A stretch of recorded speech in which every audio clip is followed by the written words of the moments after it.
Excuses make today easy, but tomorrow harder. Excuses make today easy, but tomorrow harder. But discipline makes today hard, but tomorrow easier. Hello everyone, welcome back to my YouTube channel Legal World. Myself Dr. Seema Goyal. In the series of criminology and penology, today in this video I am going to discuss one of the most important questions relating to the criminology and penology. My question is, define the term parole. How the parole system helps in the rehabilitation of the criminals in the society, and what are the essentials of an ideal parole system. Talk about the term parole, that is a system of releasing a prisoner with the suspension of the sentence. Nowadays, parole has emerged as a most acceptable form of the correctional device in the penology.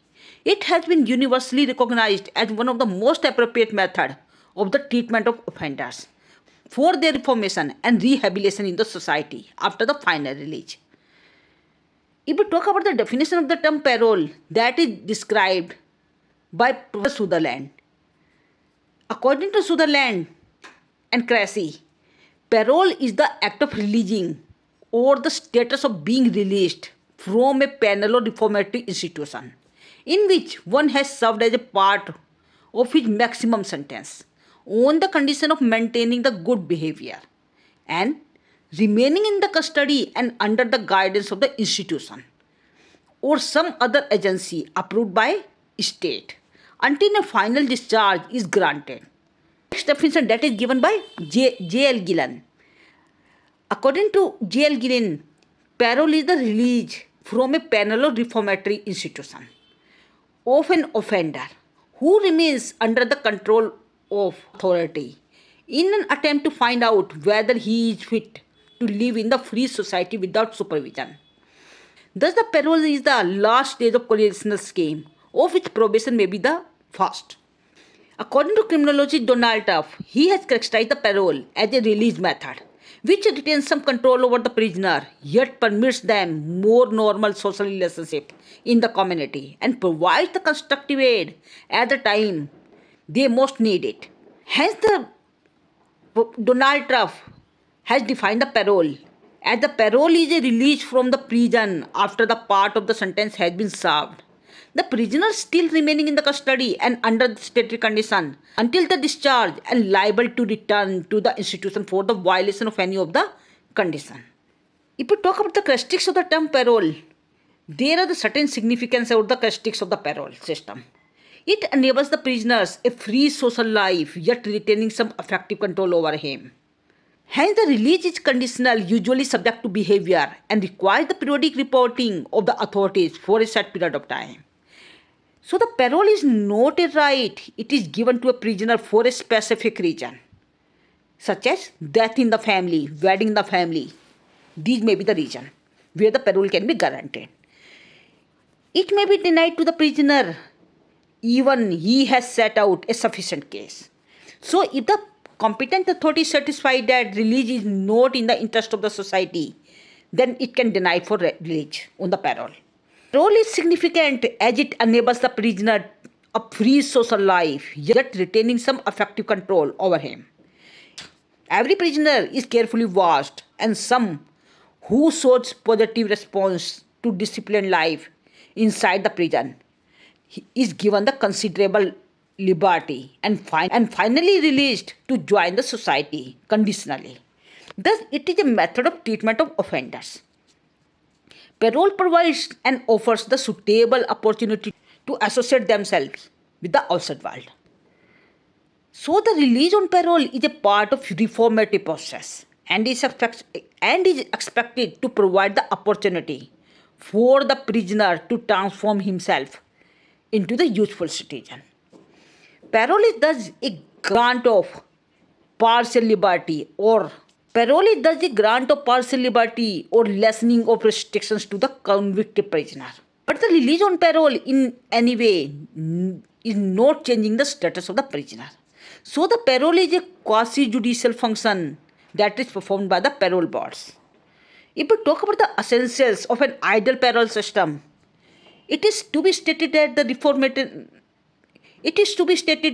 reformation of the parole through the surveillance and assistance is the foremost purpose of the parole But neither the surveillance nor the assistance alone can make the system effective.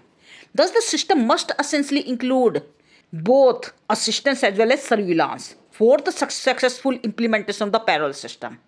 In other words, assistance to the person, that is without the proper surveillance or the supervision, will yield the poor results.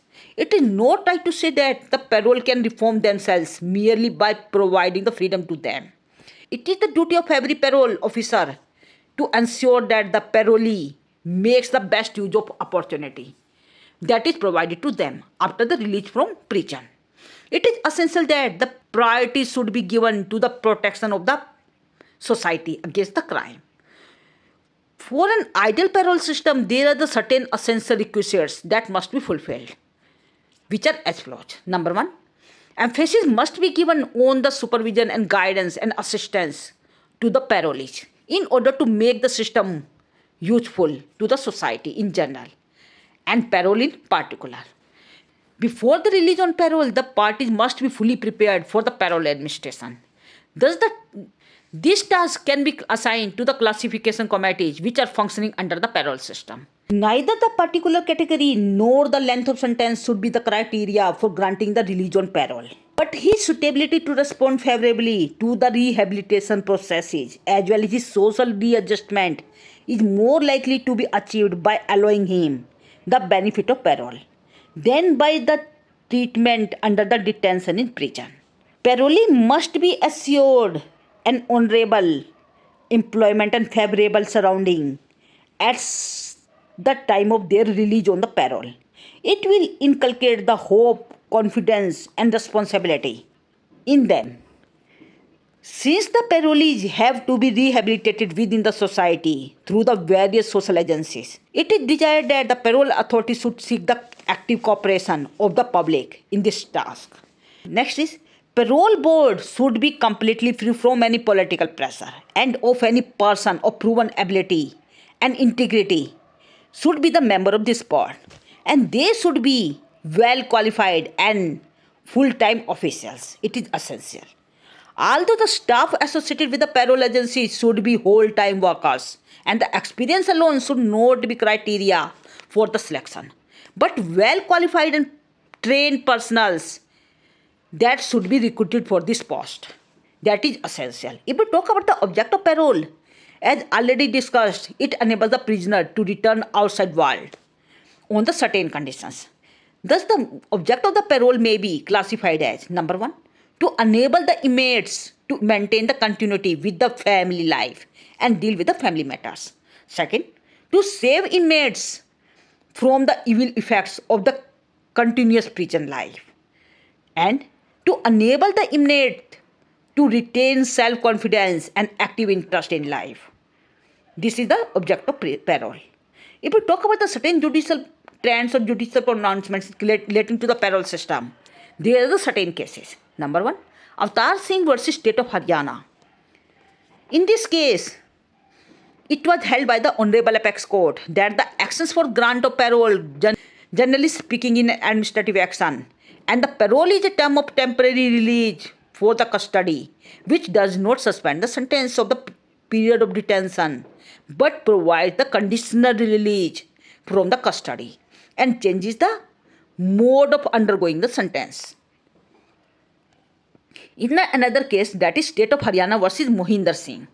In this case, it was observed by the Honorable Court that the parole does not suspend or curtail the sentence that is imposed by the court, as contrasted with the commutation of the sentence, which actually modifies it. In the case of Hiralal Malik versus State of Bihar, in this case, the Honorable Apex Court has held that the granting of parole for the reasonable spells is subject to sufficient safeguards, ensuring the prisoner's proper behavior outside the prison and prompt return inside in the completion of the parole term. This was all about the parole. And if you have any doubt, you must put down in the comment section. And don't forget to like, share and subscribe this channel for the further update. Thank you.